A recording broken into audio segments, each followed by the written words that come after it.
Hello and welcome to another episode of the Complete Agent Podcast, where each week we get together to discuss all things estate agency. Today is a slightly different episode because we are recording this from the headquarters at Street. We've been invited here for a tour round. I think we're going to get something to eat later on, lads, and we're quite excited about that. So thank you to Heather and the team for inviting us over. But as always, I'm joined by James Kendall and Ian Story. The slight difference is that we're actually all in person today, lads. So I think, is this the first time we've done it? Yeah, it's the first all in person. Yeah, and we've also got an incredibly special guest with us. Do you want to introduce yourself? Hello, I'm Aidan from Storeys and I'm the operations manager. Fantastic. So what we'll do is we'll lead in with Aidan in a bit. But for now, let's do what we always do, lads. How's your week been? Let's go to you, Ian. Week's been good. We were just saying before we came on that next few weeks are a little bit quieter. But in terms of sales and listings, it's been a good week. I was just looking back through what we've taken on, and we've got a good project at 700 grand. Phil's taken on two lovely ones, both barn conversions, lads. No.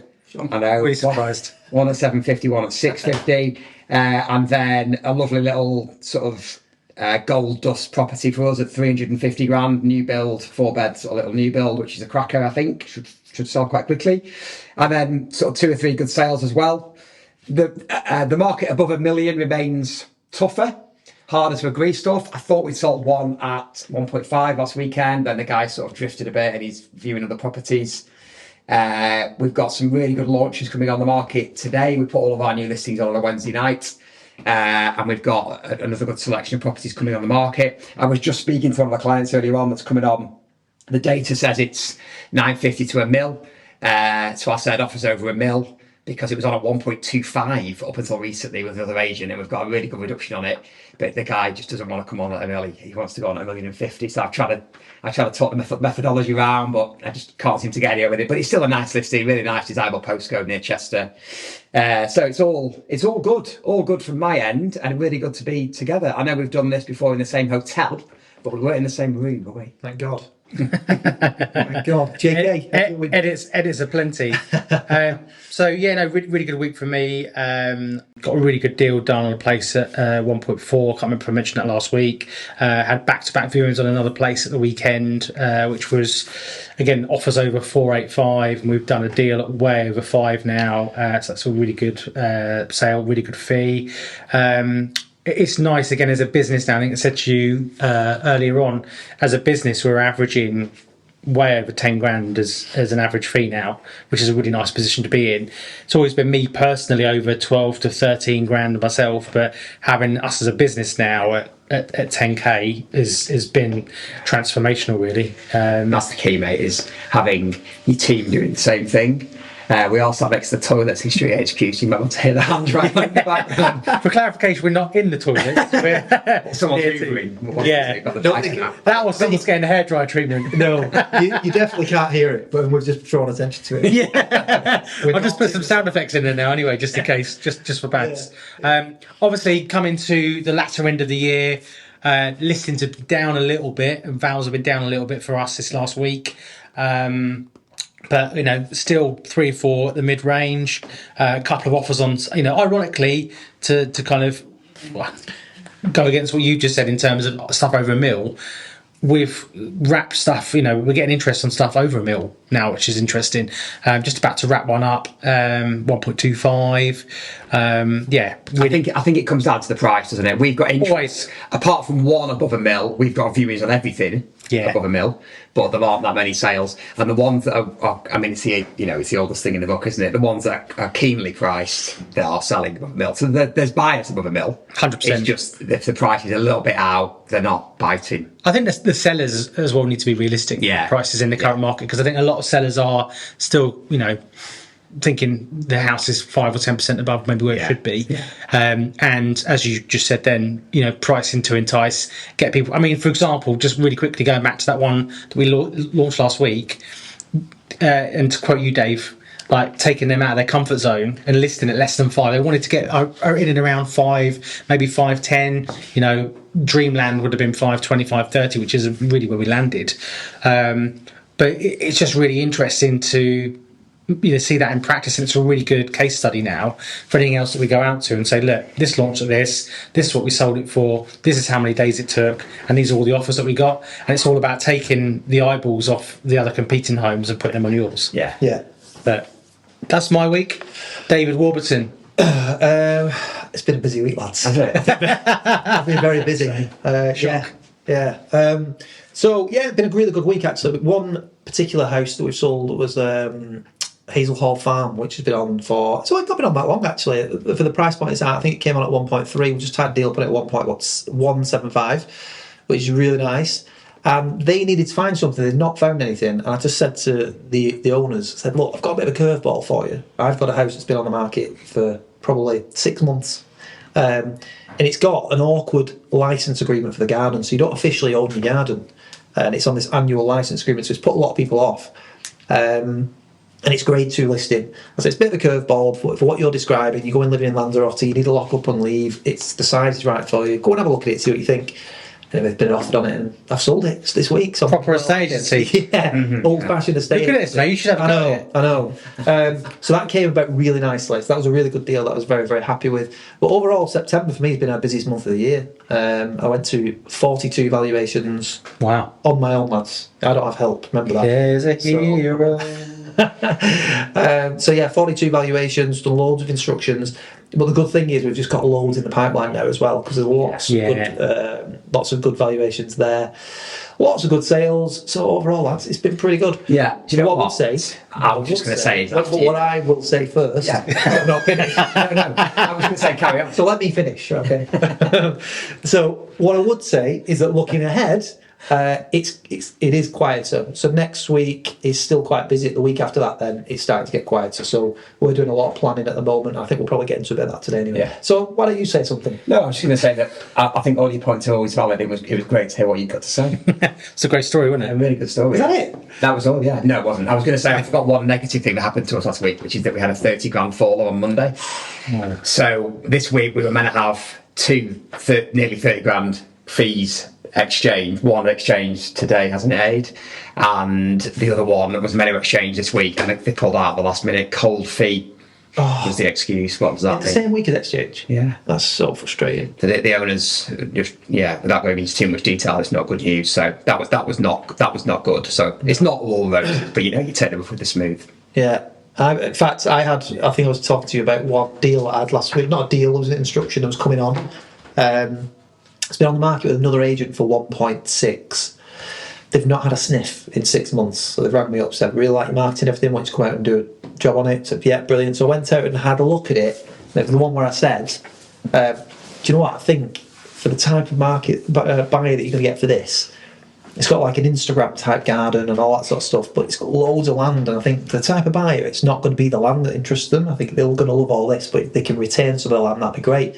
Maybe you should think about splitting it up. And they said, what sort of number? I said, well, I think 1.25 for the house. They can keep like, say, 4 or 5 acres. They've got this amazing Instagram garden. They've got a double garage. It looks amazing. I think that'd be great. What do you think? And they said, well, yeah, because we've got horses. We can keep the land. We can maybe do it as a bit of a pension pot, do something in the future. So it makes a lot of sense.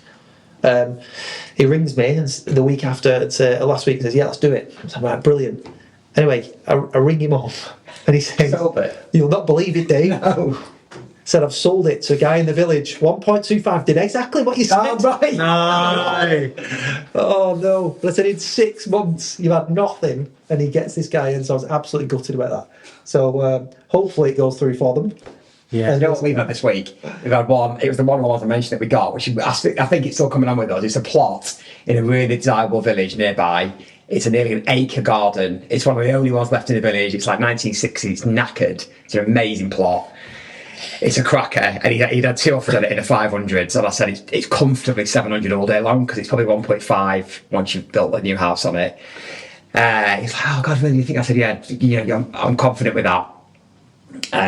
Agreed a good fee, agreed a performance fee above 700, ratcheted up. He rings me back. I've spoken to one of the people who offered 500. I've told them that you think it's over 700 and they'll pay over 700 for it now. I said, what are you going to do, Pete? He said, oh, well, that's how. So I said, well, look, let us manage it anyway. Give us 1%. We won't put it in the market and we'll manage it through to completion. And I said, what we should really do is put it on because I might get 800 out of those people, Yeah. should go on the market anyway and include them in the competition. Yeah. So I think that's what he's going to do. Do you know what? Thinking about that last bit you just said, in fairness to this guy, he did say, unless you do think you can get us quite a bit more. And the truth is, I'm not 100%. I can't. No, so I I can't guarantee. No, and I can't say to him, I can't guarantee you, to be honest with you, Dean. You've got a great offer there. That's what I would have done. Yeah. And had he come to the table now, I'd be saying snatch his hand off. So, Yeah. And if he pulls out, he'll ring you. But it's still 25 grand that has walked away. Yeah. Reminded me there, yeah. Yeah. No, it is one of those For things. those of you that can't see the podcast, I'm pushing tissues across the table to Dave now, who is now sobbing. So, shall we now introduce our guest, who's already been introduced, and talk about what we're going to Yeah, absolutely. So, Aidan, obviously you have just introduced yourself. It's great to have you here, mate. As always, you are a valued team member at TCA. And of course, Ian talks very highly about you. Thank you. I think me and JK have spoken privately and we said we all need an Aidan. We do. It'll be Genuinely. dangerous. And genuinely, mate, we see what you do with us just on a part-time basis here at TCA, but obviously Ian raves about you, and we always say we could clone you. We'll be all in good space.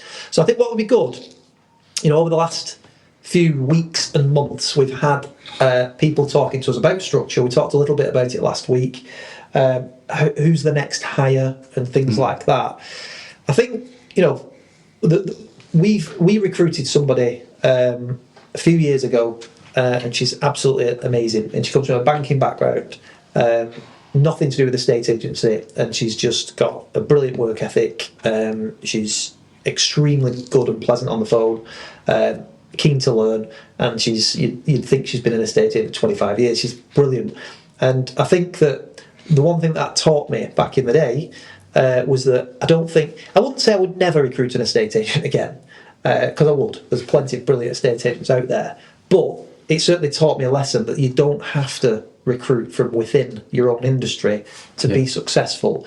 And I think your background, spoiler alert, from hospitality, I think is a really great background to employ from. So I thought it'd be useful to understand a little bit about where you have come from and how you started and how your journey has evolved. Because I think for people who are struggling to recruit, I would highly recommend looking outside of the industry for people that've got brilliant personable skills, keen to learn, and that you can almost mould into what you want them to be and be as good as what the ethics of Storeys or Burton James or James Kendall have. So do you want to talk us a little bit through your journey? Yeah, sure. So I think I always thought when I was at school going into college that cooking and food and photography was always something that I'd fall into. But I sort of later found that it was just more of a hobby instead of a passion that I wanted to pursue with a career. I tried to go to college, do photography, dropped out of the first year because it was all film photography. It wasn't really something I was into. It was all digital stuff that I wanted to go ahead with. So I took a year out and worked in a restaurant and bar, not far from where we live. Come around another September after being there for a year, I decided I wanted to go back to college, and it was 3 days before closing, so I signed up to do business admin and events. So I did that for a 2-year course, but decided that sitting behind a desk wasn't for me. I wanted to earn some money, because as well as doing part-time college, I was still doing 30 odd hours working in a restaurant as well. So that's where my background began. I then moved on to working for what is now a well-known farm shop near ourselves. It was just a little farm shop at the time, and I worked in the coffee shop there. So again, on a full-time basis, I used to work in the kitchen and out front, and they were growing and growing. So I did that 5 days a week, and a position came up in the office, which was for marketing and personal assistant. So I applied for that role thinking nothing would come of it, but I just wanted to sort of get out of my comfort zone a little bit. And after an interview, I got the job, was already working for the company, so I could start the following week. That role then grew quite quickly, and the farm shop and the business was growing. The company I worked for opened up another restaurant, some self-catering lodges, so I looked after them on the admin front, and my role grown within their company. They then took on a project in the Highlands of Scotland, so for 12 months I was back into from there, 2 weeks in Scotland, 2 weeks in Cheshire, whilst they were renovating what was going to be a 13-bedroom boutique hotel. And then I spent 12 months in the Highlands effectively running it on behalf of the business owners that were based in Cheshire, so I was their eyes and ears for everything up there, which was an amazing experience. It got me involved with working with setting up events, local shooting parties, fishing parties, sort of networking and things like that. But for me, it was just a bit too far away from home. I missed what was the city and Cheshire life, and being in the middle of nowhere in the Highlands was quite remote, especially having no family up there. So I moved back to Cheshire, and I did have a couple of other jobs in hospitality, but the more recent one was at a place called the Heart of Hertford, which is in Hertford, which I just worked there. When I come back from Scotland, I just wanted a job that was sort of minimum wage, my own hours, doing my own thing, because it was just too much in Scotland. So took some time to myself, and then I sort of bumped into Ian and Alex and knew them in passing, but not the company of Storeys. As I started to know more about them, they used to come in on a Tuesday morning after the school run. I could probably tell you Ian's order with his extra poached eggs and black coffee and things like that. So yeah, I still remember it to this day. And they always come in and sit on a table for 6, and there's 2 of them. Spread out. So there were people that you knew of them, and I could sort of hear what conversations Ian was having business wise, and Alex was there, and just sort of trying to find more out about them really. So the more I followed Storeys, I then seen that they were family run business, husband and wife, and they were advertising, I think it was a part-time job at the time, for, I would say, admin and... Yeah, it was, I suppose it was like admin and marketing. Help in the office really, wasn't it? Can I one second, at this point then, when you were thinking about, obviously speaking to Ian and Alex, what stage were you at? So it was just after COVID. Well, and how many staff did you have at the time? Sorry, I keep saying staff. Team member. Sorry, yeah. None. Kick you under the table. No, Aidan was our first team member. Right, so it was just you and Alex? Time. Yeah. Brilliant, right. So it was me and Al. Al was at home because it was lockdown. Yeah. When did we go back to work? May 2020, didn't we? Yeah. We were allowed to go back out doing viewings and vals. It was like a light bulb turning on, wasn't it? It was absolutely brilliant as a market. And so it went mental. Al had the kids at home, so it was lockdown. I was doing everything in the office. Al was trying to do stuff from home as well. Chaos, really. So we needed someone quite quickly. Yeah. And I've always had this thing about not employing from within a state agency, like you sort of mentioned earlier on. We have recently employed from within a state agency, and Meg is brilliant, but I've always been trying to not do that because I didn't want any sort of bad habits from other agents to be brought across. But when you find the right person, like we have very recently, it works very well. But generally, I've always had that philosophy. And so we put this part-time laughing. I mean, it's hilarious now. We thought it was part-time, but that's the job role that we put out. And then eventually, before I think when you started, we said let's do full-time. It was second interview. Right, yeah. So when I seen the advert go out, which was on Facebook, and I had to find out a bit more about this couple that used to come in for breakfast effectively and what the business was all about. And because it was part-time, I felt a sense of security that I could drop my full-time front of house job in a restaurant to part-time and work for Ian and this company. So if any one failed, I did have a backup because I could pick up hours of Ian or I could pick up hours. Within, obviously had a house and car to pay for and things at the time, so I had to work. And then it was. I remember I'd never met you both in person, so it was my first sort of. It was on Zoom, wasn't it? It was Zoom. Yeah. I remember it was like shorts and flip flops on bottom half, and shirt on the top half. Yeah. You still wear that now? Yeah, still wear that. But second interview. You'd said that the more you guys spoke about it, the position seemed to be could fill the hours over full time. So you came in doing it. You came in helping with the office tasks that I needed to be able to free me up to go out and listen. I still remember my first day getting there, and it was just you because obviously I was at home, so I was on standby for anything. Yeah. But even then, you were in and out of the business that day, going to different appointments and stuff. So it's almost like. The trust from Ian was like insane, just being left there.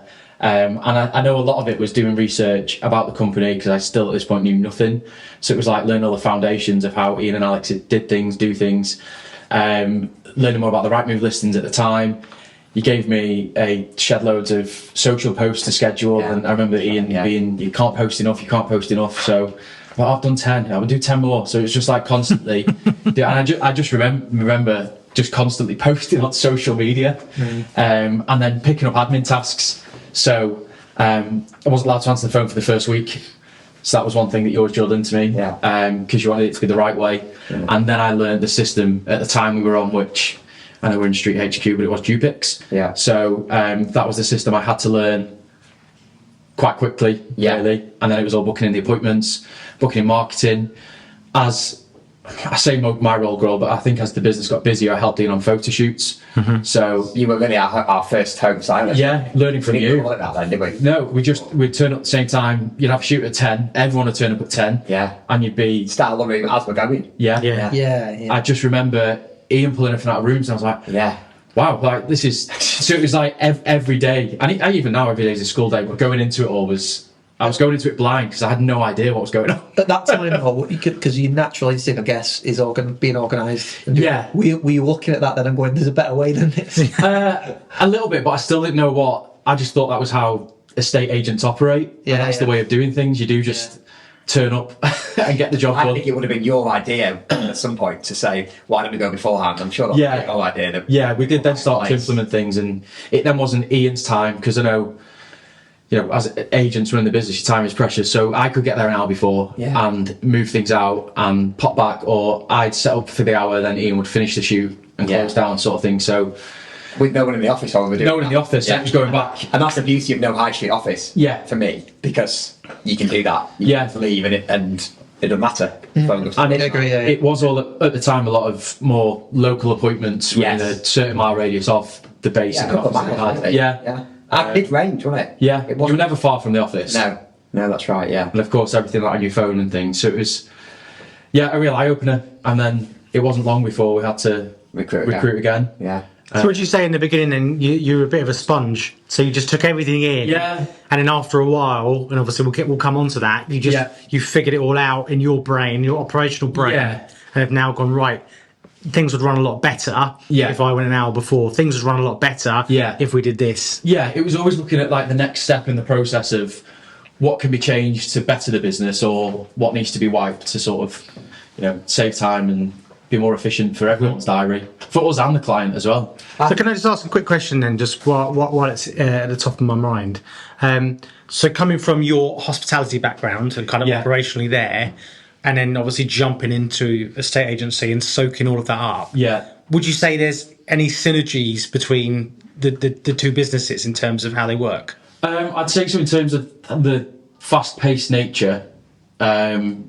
They're both very fast-paced, and you've got to remember lots of things. Yeah. The only difference I'd say from being office-based, which I'd not done for several years, was that you don't see the client, so you handle things slightly differently. In hospitality, do you mean? Or In agency? hospitality, obviously, it's face-to-face. Yeah. So, it's very different. The client's still at the heart of The it. client's still at the heart of it, but You're not in front of it's a different way of handling it. Yeah. So, whereas I think in hospitality, because if you're asking something, you got to do it there and then. Yeah. In estate agency, it's almost behind the scenes, and you've got to prioritise a list of which client you've spoken to. So it was just trying to work out which way worked best, and Ian works 100 miles an hour, so you sort of soak that energy up as well. And I guess why I asked the question as well, so I think if anyone's listening to this, because we've talked about structural and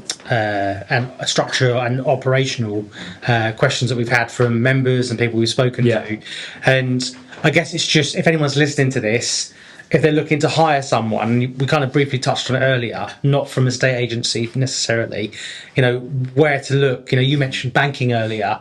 There's a couple of synergies from people in my team that are banking. There goes the fan again that no one can hear. But, operationally, in terms of, if you're in operations and your mind works a certain way, looking in the hospitality industry could be a good good place to recruit people from into this space, because obviously the skills are transferable. yeah, and it is all down to process as well. So imagine the banking world sign someone up for a new bank account. There's so many steps that you've physically got to take to do that. Yeah. And it is the same with estate agency as well. Yeah. Hospitality, yes, it's very similar. If you're managing events and things, bookings are quite straightforward, but I can definitely see the similarities. Also, just thinking out loud here, Phil, who's part of the team now, and has been for 3.5 years, he's I think got a theatrical background, doesn't he? Yeah. Oh no, he hasn't. Yeah. Oh, he's behind you. sorry. But he's very good. He's really engaging with people. Yeah. And he's brilliant at negotiating sales. And I don't know, part of him, he's got that kind of way about him, doesn't he? Yeah. I've got a makeup on and silly hat. Yeah, I'm going to say 475. We have to. You should do a singing video. Yeah, you should. Yeah. Yeah. Socials. But I think the hospitality thing is very, very true. And Yeah. there's a lot of crossover between the two, isn't there? Yeah, I think everyone should have a go at hospitality at some point. I think so. I know, yeah, we've had conversations. It builds you as a person. As a teenager. Yeah, very yeah. good for you. yeah, you've definitely got to do it. Yeah. My first job was in a cyber cafe as a waiter. Did everything to do with the computers. What is a cyber cafe? Exactly, it's dead, isn't Get your it? phone But yeah, get your phone out. But I was a waiter in a cafe, and the amount of complaints I had to deal with, the coffee was rubbish. Yeah, Yeah. that's right. But it grounds you, like as a 15-year-old, like going round and people going, "My coffee tastes rubbish." Yeah. And I'm going, You live in Bedford, mate. Mate, "Yeah, shush." Could be worse. Come from? No Phoenix one ever nights. talks to you like that. Get that cooker on.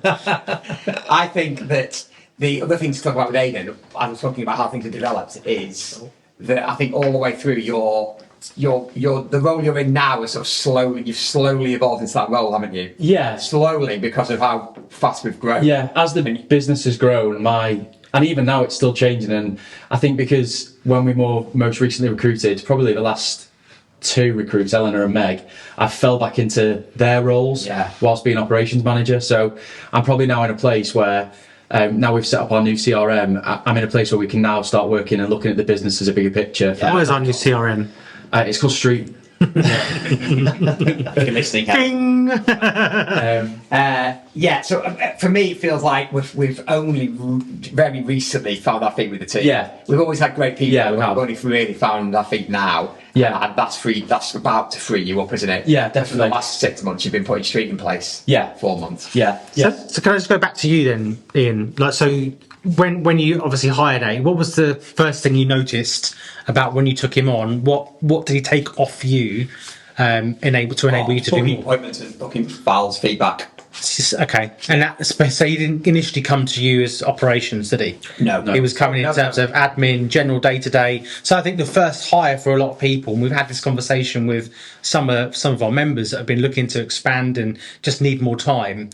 And I think that sometimes a £10 an hour job, to call it that, is viewings. So I feel like, and you already had viewing specialists Before anyway, we didn't you? started, we had a part-time Steve as well. Anyway, one. So I think just talking about a map operationally, like if you're growing from a team of 2 or 3, where you sing the theme tune, write the theme tune, I know you use that every week, but if you if you are, the first thing you can take off your head is your viewings. £10 an hour. Yeah, you've got the right person. And then the second thing is, first thing is, because the thing is, if you're doing 10-15 grand a month and your overheads are low and your overheads are £3 grand a month at that point, yeah. you know, just having someone just doing viewings, you know, you're never going to be able to grow. Cheers. Cheers to that. You're never going to be able to grow. No. So your next hire is somebody in the kind of admin space, perhaps in the office, definitely, yeah. answering calls, taking bookings. What I didn't want to do is bring someone in who was going to neg sales. Yeah. I felt it was important that I neg the sales. Yeah. We still have that set up now. Whoever lists it negs it. Yeah. So it's me. We've got a relationship with the client. Got a relationship with the client, and I think it's quite good that you're because you know the property better than anyone else. You know the client better than anyone else. You know. Yeah. So we still have that set up now. So I think just on that, I think the client likes that as well. the client loves that. Yeah. And they expect it almost. Yeah, and it's a good sell to them when you're talking through the plan, because as we know, most agents, it doesn't work like that. You deal with somebody you maybe haven't met who's negotiating the sale of your 800 grand house. But that's happened before. Did we have that conversation on the pod a few weeks back or a few months back? Maybe it came up at the last mastermind in terms of who should negotiate offers. And there was the conversation about the corporate environment where, and I think you may have said it, Dave, where people go out and the negotiator does the viewings. And as soon as the offer comes in, it's then passed to the office manager who's no relationship with the client or the viewer. Yeah. And it's impossible to get a deal done. Yeah. Well, I think as well from the perspective of the client, there's quite a few agents near me, like there will be with you, that have got reputations because they sell lots of houses, some big nationals and things like that. There's one in particular of my in 2 of the areas that I cover. You know, they're very traditional old agent, but I know for a fact that they struggle with recruitment. They've not got enough bums on seats.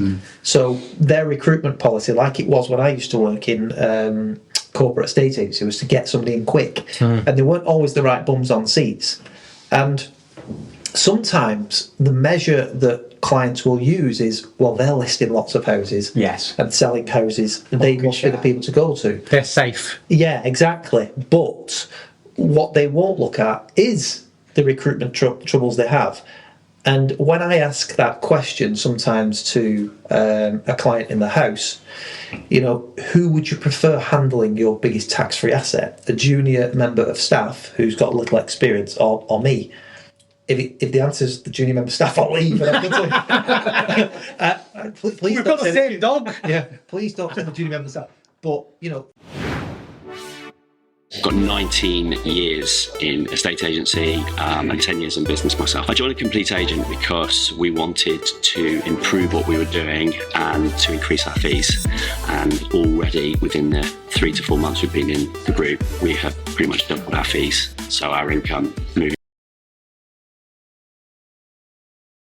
If the answer is the junior member of staff, I'll leave. Please We've got the same dog. Yeah, please don't say the junior member of staff. But would you really want that?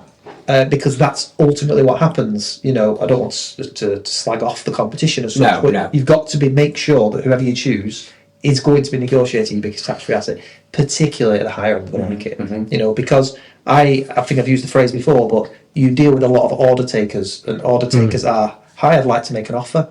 Okay, what's your offer? It's 900,000. Okay, let me pass that on to the vendor. No, what, $1 million? Then they go back. Yeah. Sorry, they want $1 million. Okay, no, we'll only go to 950. Right, they've said 950. Right, well, they won't go to 950. Deal's dead. Yeah. That's it. Who's negotiating for you?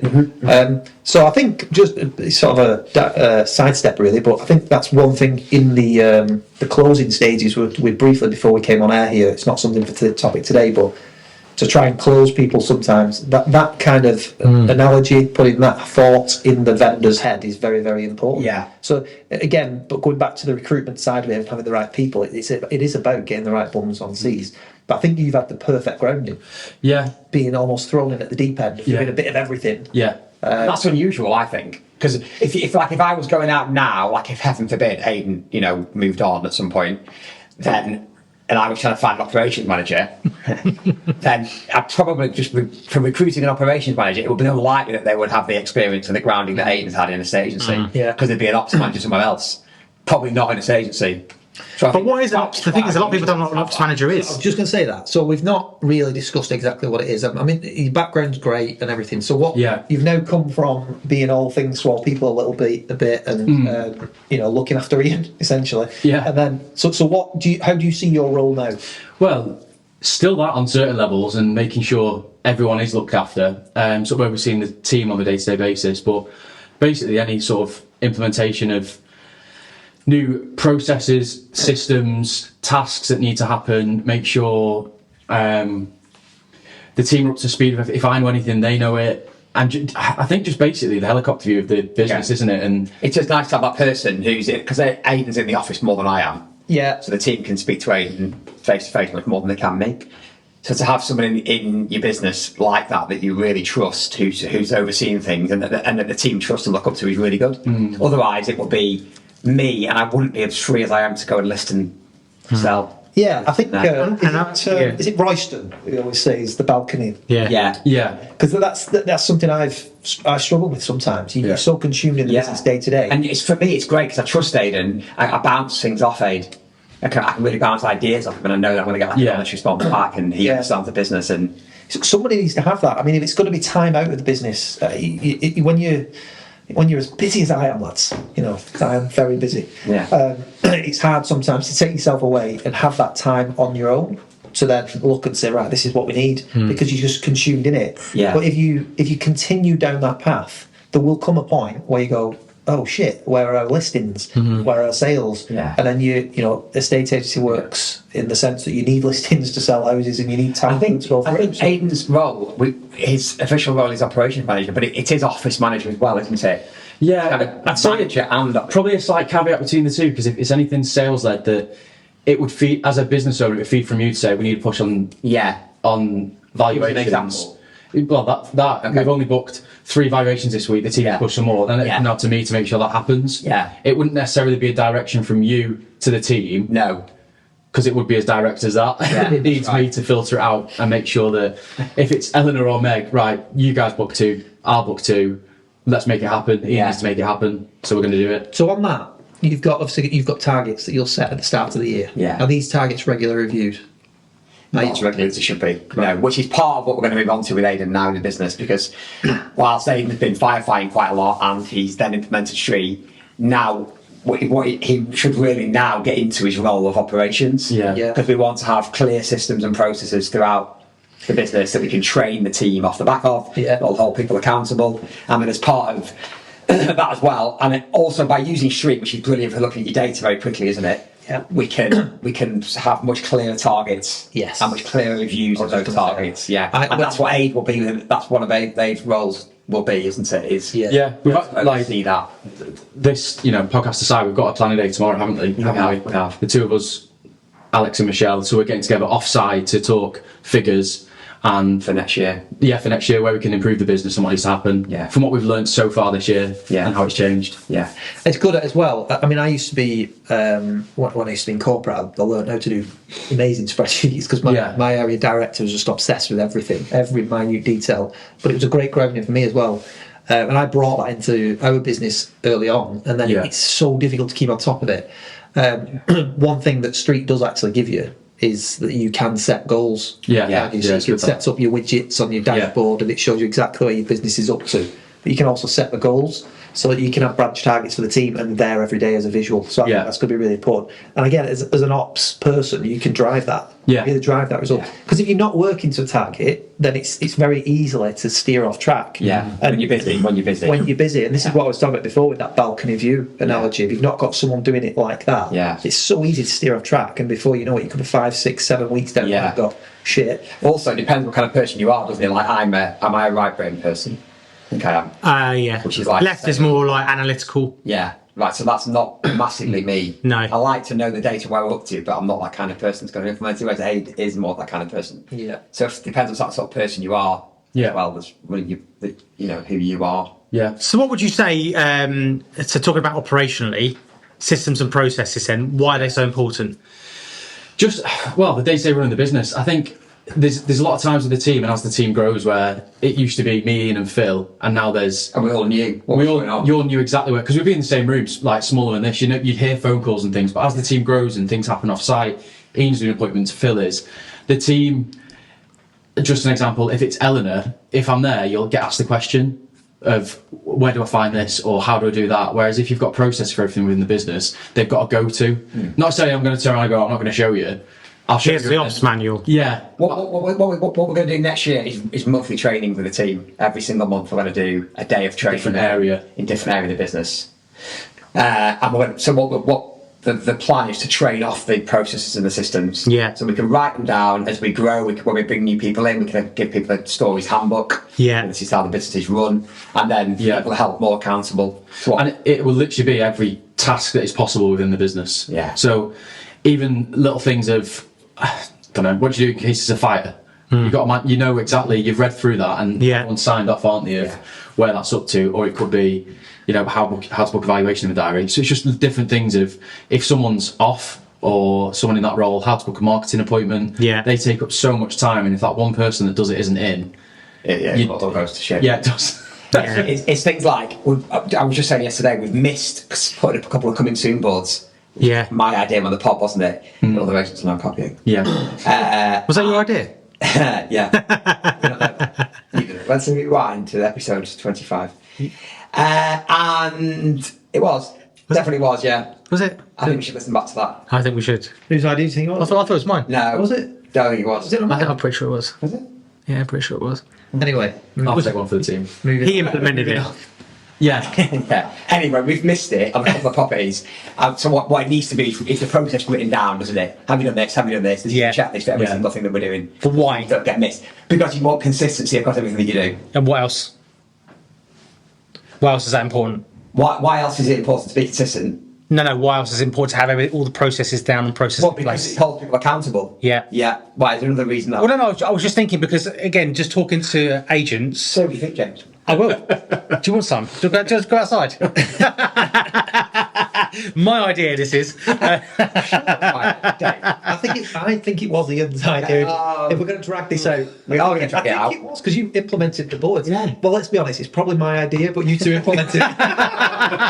That's what you say. Well, I was just going to say, there's a lot of people we speak to that, you know, run around like headless chickens, worry what's going to happen next, and they're stressed out because they can't take time off. And systems and processes allow your business to run without you being there. Yes. One thing that I've been battling with recently in my mind, which I'm sure a lot of agents or a lot of business owners do, is that I enjoy like the practice of what I do. So I enjoy being an estate agent. Yeah. I enjoy listing and negging. And there's this thing, isn't it, that you've got to get yourself out of your business, or you've not got a business, you've got a self-employed role. And I think, well, I enjoy doing what I'm doing, and I'm successful at it. And I don't really currently don't see a point when I'm going to be getting out of my business. Yeah. But you definitely want to put those processes and systems in place. I'm for next year, where eventually in 5 years I might want to get out of the business. Yeah. More. And you can go on holiday though as well. That. Yeah, you can do your 50 holidays a year, and it's fine. The business. I only do 49 a minute. And it's up it, doesn't it? I was laughing through the thought that day. Would you like to say something? No, I was trying to quite listen to you two. I was just going to say, just on that, it's not an argument. I just think it's just funny. But I just think that what's great about it is that you can, like, I know jokes aside, but how many business owners would love to be able to go, I'm going to Mallorca for 3 days? They can't. No, because they are so busy, you know, and it is testament to you and Aid. As a business, the whole team. In the team, to know that everyone knows what everyone's doing, everyone knows which direction. And generally, everyone does. But I think the reason to have systems and processes is so that you know that they do. Yeah. Because currently, I go away and I think, I'm sure that'll happen, but unless they've been told to do it and trained to do it, you can't hold it against them if they don't do it properly. No. It's not their fault. But also, what you just said, though, I was putting the team behind.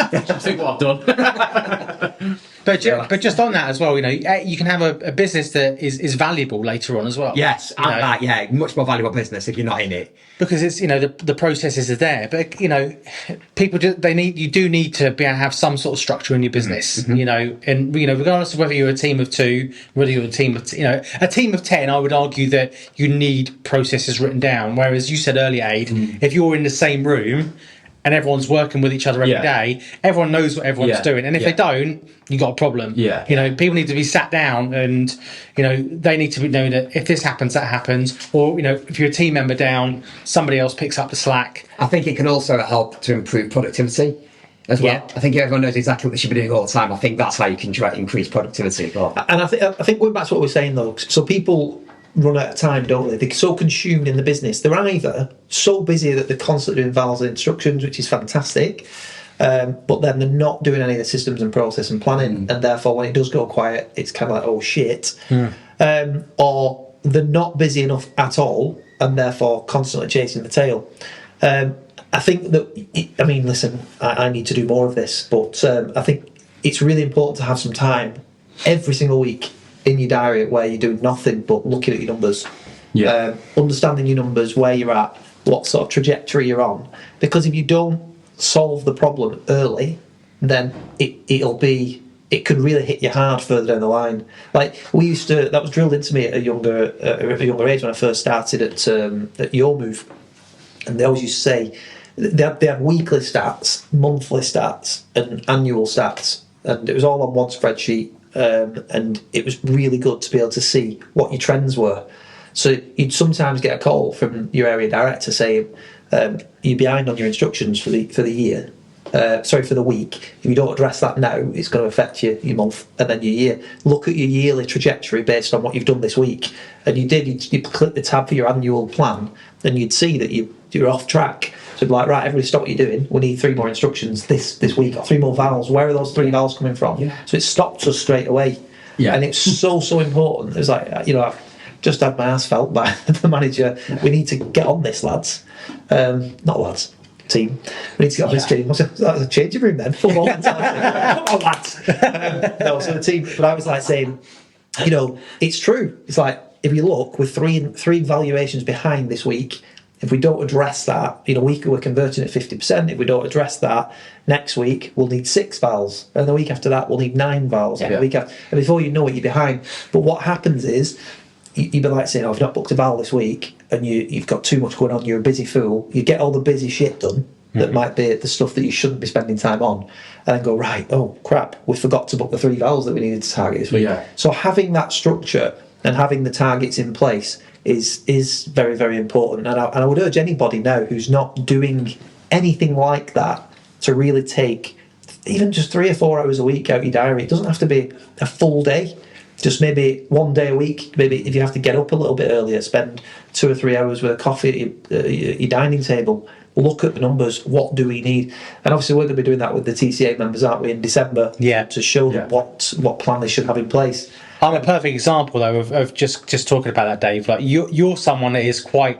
I would say you've got the benefit of both sides of the brain. I'd say you're probably more left brain because you're very data-driven, analytical. Me and you are quite similar in terms of we're right brain, right. Here's an idea. Let's just do it. Like, get on with it. Yeah. And whereas I've always found it difficult to, until recently, get a grip of what the numbers mean and why I need to know the numbers. And because, and the proof's in the pudding. We were literally chasing our tails like 8 years ago for $2,000 fees, selling nearly 200 houses a year, telling everyone how great we were because we'd sold 200 houses a year, but for $2,000 fees. Yeah. And now, we smashed that. There goes the Flanagan.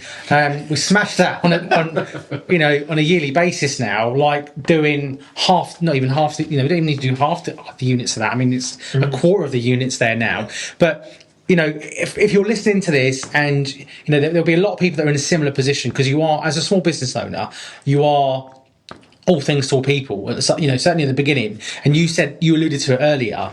There's a lot of different kind of mentorship out there and they talk about how you structure your business. But if you've got, if you're an estate agent and you've got no houses to sell and you're not sold any houses, you don't have a business. Mm-hmm. So you can sit there being the CEO, have the ops manager and have it all mapped out. Yeah. But if you've got no money coming in, you ain't got no business. Yeah. Yeah. So, just circling back, you need to have a goal. And one thing I always found difficult was a goal. What do I want? And I think a lot of people just... do you mean in monetary terms, or do you mean anything? And it doesn't have to be. And I think the biggest thing for me is I didn't know what I wanted at the end. The end of the rainbow, I didn't know what the goal was. So, and it's very difficult. Pot of gold. Yeah, pot of gold. Yeah. But the thing is, if you don't know what you want, it's very difficult to plan. Yeah, we've last year and this year, but more this year, did a financial target. Yeah. Holly designed it, and we have it on the wall in the office.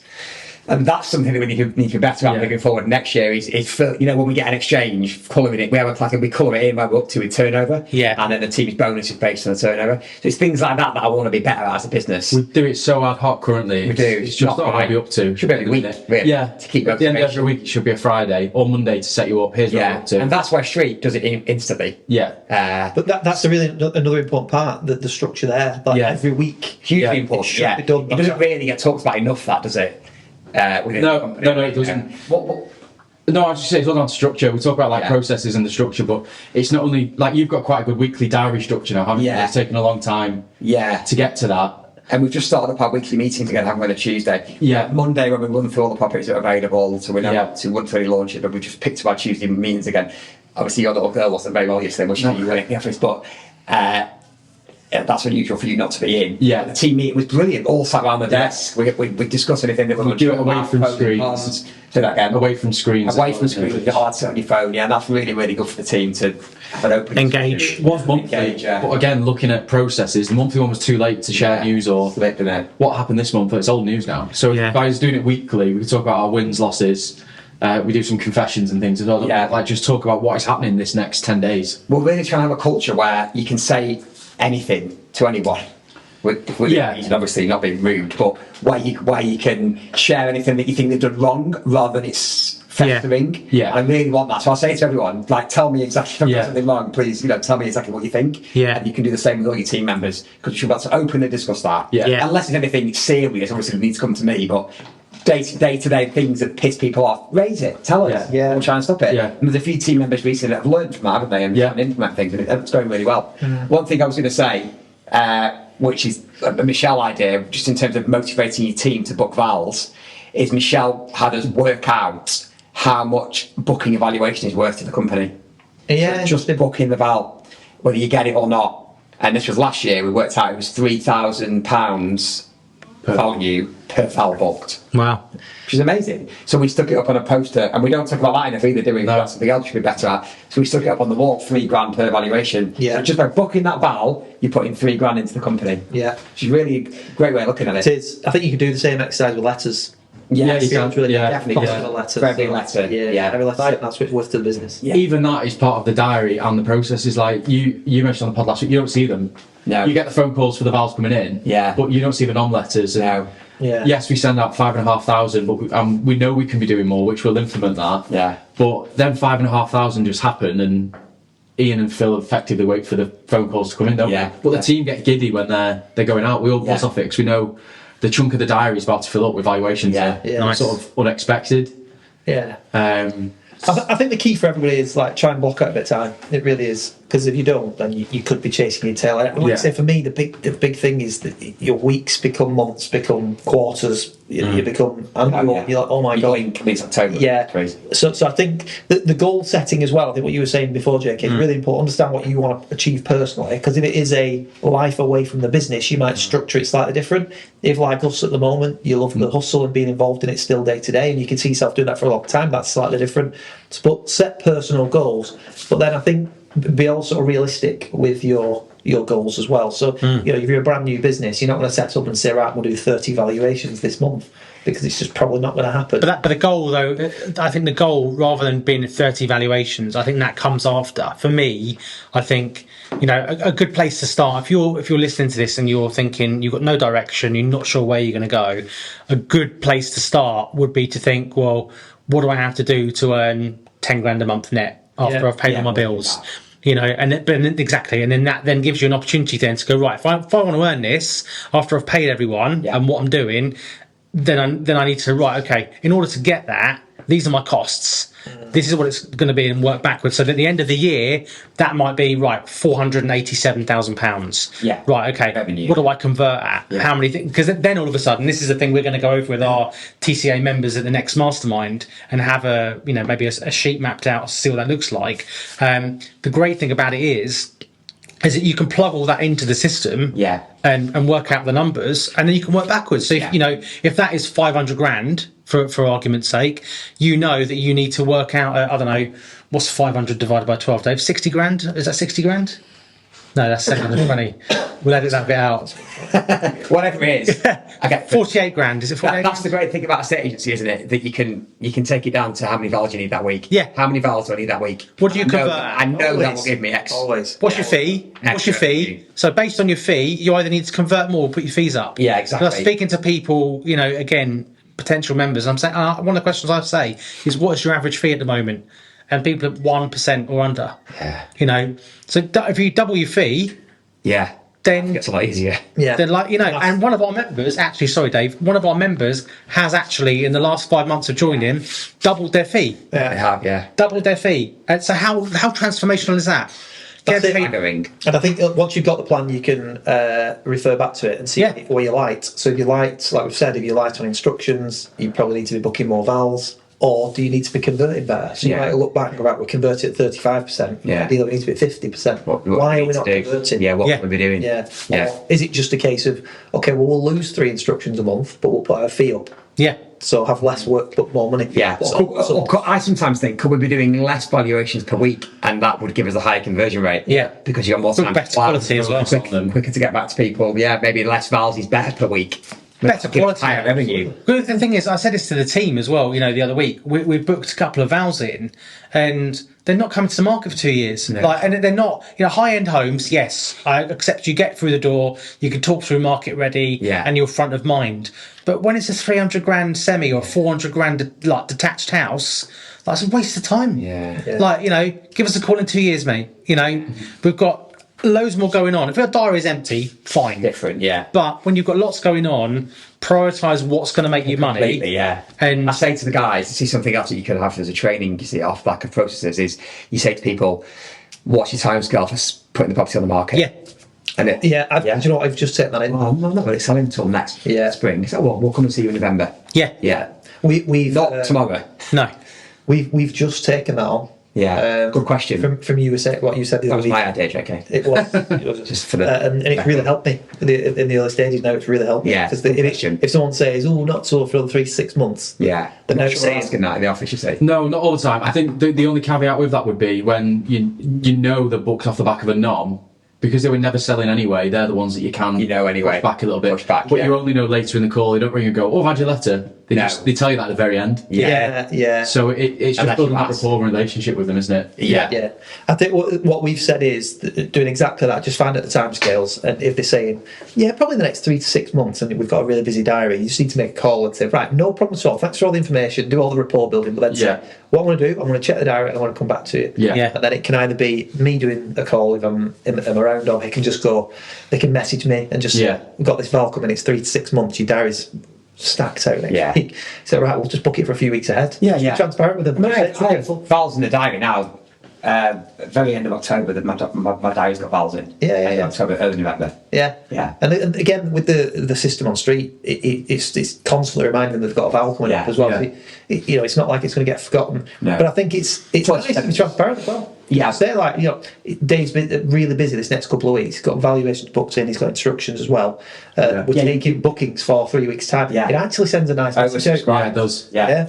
And obviously you'll be sending out pre-list pack when you book your valuation. Yeah. So they've got that pack in front of them. So even if you're not going for a month, they've got your 16-step plan, haven't they, Dave? Yeah, absolutely. So for anyone who's not sending a pre-list pack, you definitely should be, because Hand delivery. hand delivered. You hand deliver everyone, don't you? Well, we should be, but Processing. it's a process thing. That's the ops manager. Quite often, quite often the guys will. I think we slipped into a bit of a habit of posting them all. Which costs stamps, and it takes 2 days to get there. Whereas what we should be saying is, Vic, are you going via Hartford today? Or because Vic lives in Hartford, go via post and via home. We should be doing that more time to try to get that back in. But the thing is, you have got that in place though. Like, say anyone, yes, they get it. It's there. Happens, 100%. And even if you have posted it out, the thing is, when the shit hits the fan, it gets busy. Like, you still have a process that goes out. Correct. It doesn't not go out. No. Like, when you have more time, you personally hand deliver it. Yeah. The way that's kind of the gold standard. A1. That's right. But equally, you have fail safes in place. Yeah. So if the proverbial hits the fan, it gets posted out. It doesn't get missed. No, that's right. It's still there. Yeah. Just think one more. I think before we wrap up, a quick plug for the next mastermind. It's going to be, if you're looking to smash 2025 and get ready and really kind of rinse 2025. You should be coming to the next mastermind, because we are going to be setting up, planning, and helping all of our members to really smash the next 12 months. And I think we think we know the location. Do we know the next mastermind? Possibly. There's a couple. Potentially Milton Keynes. Yes, Soviet MK. Oh, you said it, good. So Soviet Milton Keynes, we're thinking, aren't we, in December? The reason we call it Soviet is because it looks like an Eastern Bloc, doesn't it? It does, yeah. Like 1960s West Germany. Which is what it is. East Germany. All TBC. It'll definitely be booked this week. We're all together today, so Fabulous. we'll make a decision. So that's what we're planning for the next TCA. It's the mastermind, which is December the first week in December. First week in December. Tuesday, Wednesday, or Thursday, one of them days. Yeah, that's cool. Right, I think we'll wrap it up there. Aidan, thanks so much for coming on. Thank you. Yeah, thank you, mate. It's been a big help, and I'm sure loads of people out there have got loads of value. Dead quick from me, lads. What are you working on at the moment?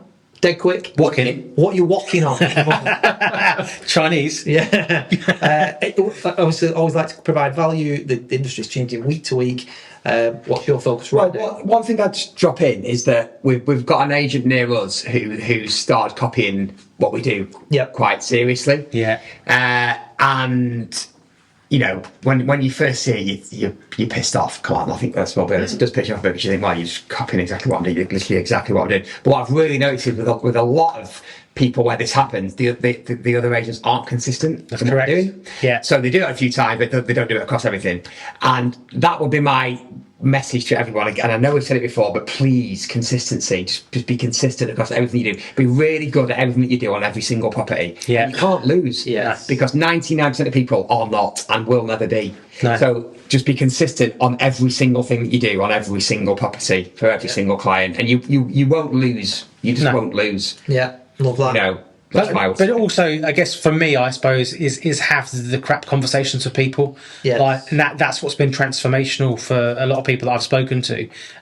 Some of the scripts and dialogues we've given the members in terms of how to get price realignments has been transformational for their months. You sit there and you've got a lot of stock that isn't moving anywhere, but again, it all goes back to how you set the valuation up in the beginning and the relationship and the authoritative state that you're in with the client, that it's you and them versus versus the market, getting the prices down, making sure they come on at the right sort of level can, you know, be the difference between doing £5,000 in a month and thinking, what am I going to do for Christmas? Yeah. Or 150 grand in a month and thinking, life's good, where am I going on holiday? Yeah.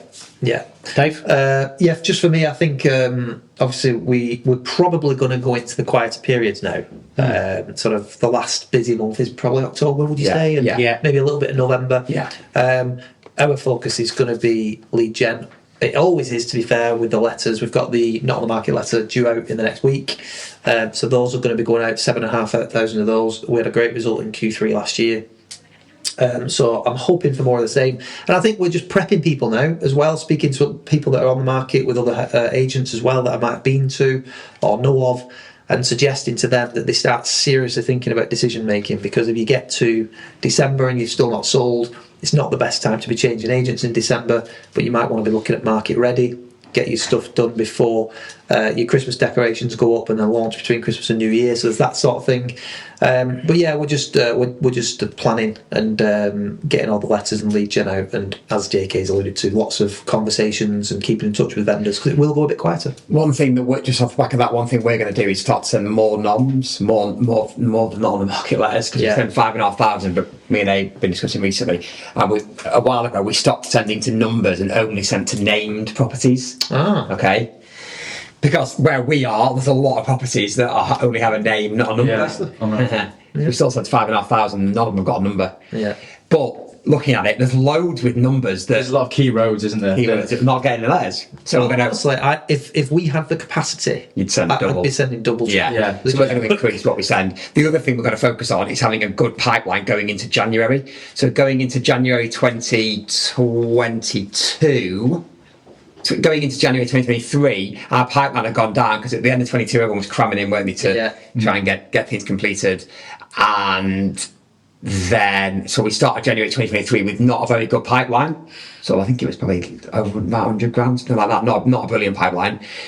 But we started this year, January 24, with a really good pipeline. It gave us great momentum for the start of the year. And we're still in that. We're still. I think we'll hit January 25 with a really good pipeline, so that's part of my focus as well. To keep the sales going into the pipe. Really, really important point. Again, going back to my corporate days, I mean, this sounds ridiculous now, but we always said, right, we've got to go into January with a 50 grand pipeline. At the time, it was a lot. The overheads were lower, etc. The fees were low, but so we've got to go in with 50. We start with 50.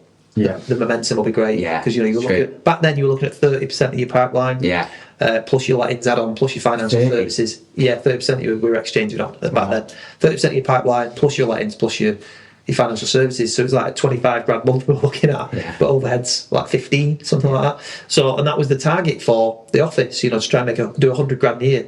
So if you were going into with a 50 grand pipeline, you knew that you were in a good place. And a lot of the agents, a lot of the branches that we had weren't. They were going in with 20 and 30 grand pipelines, so loss making.